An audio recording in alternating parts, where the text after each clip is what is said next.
Alright, we ready to go? Fire element, raring to go. Good one. Fire, enthusiasm, drive, motivation.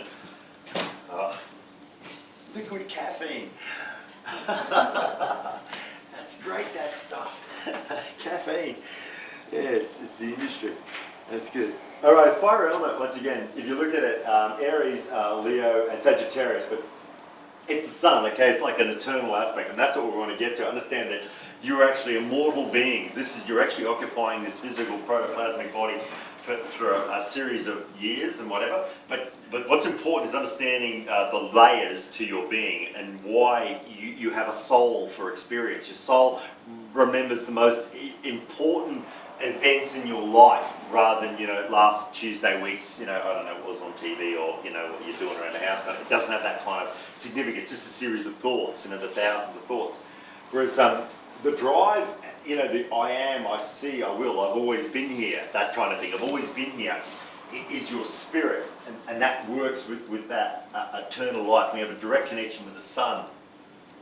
Because when we find out and remember who we are, we are sun energy beings. We are energetic beings. And energy can radiate. And this will explain a lot of anomalies that actually take place on this planet. And the sun, once again, creates a lot of energy, a lot of earth, moves waves and waves of energy. Photosynthesis through thousands of plants and those kingdoms. The reason we use the fire element is our drive. We want to get things done. Otherwise, we can just sort of sit around and, walk around all the time. That you've got no motivation to do anything. Whereas if you actually make a goal or a directive, something to happen, you can bring in that kind of willpower, that kind of that enthusiasm to make something happen. In essence, the fire element is our spirit, which relates to the spark of God as well. Okay, it is the spark of life. It is in constant energy that works at trillions of levels. Everything in energy and motion. You have fire and water, electric and magnetic energy. It's electric. When someone walks into a room, there might be a really competent musician, artist, or entertainer, or an actor. They have an electric energy. It's an electric energy about them. And it's not just in there, it's like they're, wow, fantastic. How was the show? Oh, brilliant. It was just, so alive, so much drive, so much enthusiasm. How was that? Yeah, they really explain things. They've got that electric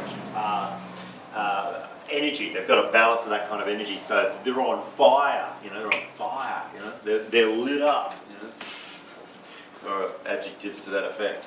All right. Many levels of the fire element, from the great solar fires of our sun and the stars, right down to campfires, electrical appliances and equipment, and within the microcosm, the very smallest spark or movement between atoms and molecules, as it were. So there you go.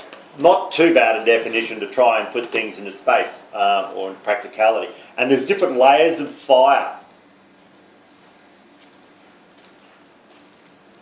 Some of the solar flares off the sun are hundreds of thousands of kilometres long. They're quite massive.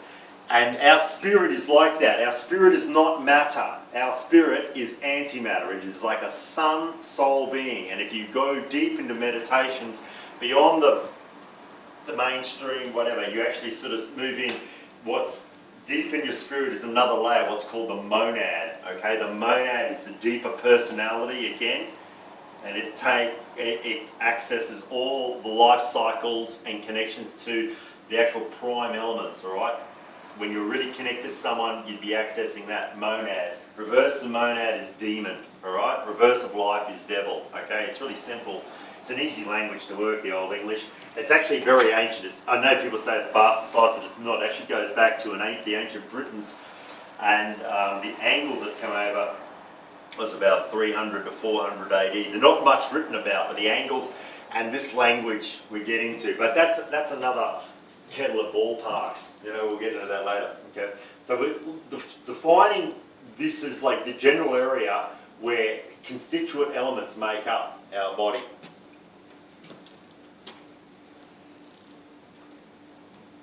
To meditate on the fire element or any element, we have to use our imagination. Imagination. I love doing this. This is mine. I magi. Magi, a magus, the Magi who visited Christ, three kings, no, three Magi, if you want to believe that story. You know, exactly, and they go right back through the Middle East. A Magi or a magus. A magus, they're masters of the elements. The fifth card in the tarot deck is a Hierophant, or what's called an arch-druid, a master of connection with nature. They have that kind of thing, and you'll hear these ancient old names, and they stay around. We've got an old saying there, bullshit doesn't last for centuries or millennia. There's got to be some truth in it, you know what I mean? As opposed to 90% of the rubbish that they show in the media today, it's got nothing to it. There's no guts, you know, whereas such names as Odin or Zeus or Enki or Aphrodite or Cimmerius, Queen Cimmerius or Liberty, those names have got energy and resonance even when you say them. Even if you say some of the names of the ancient planets, particularly the three in Orion's belt, Mintaka, it's ancient.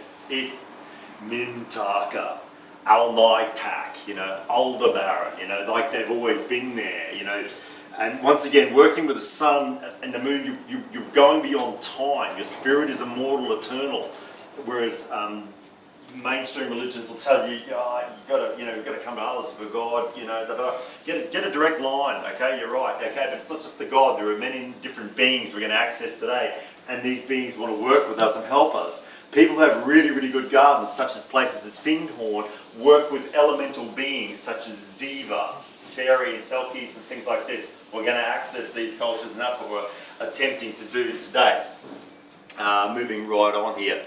Your visualization or the ability to create pictures in your mind may seem silly and pointless at first, but we're aware this tool is one of the greatest gifts you have.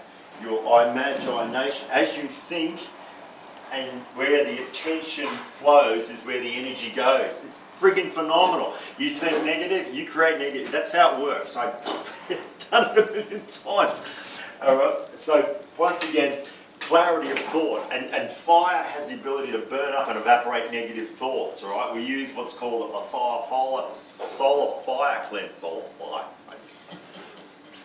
Been possessed by interdimensional space monkeys. All right. Fire, if you visualize it, it's like a vortex. It's spinning. It has intelligence. The sun is not random. It doesn't. It's friggin' ordered. It knows where it's going.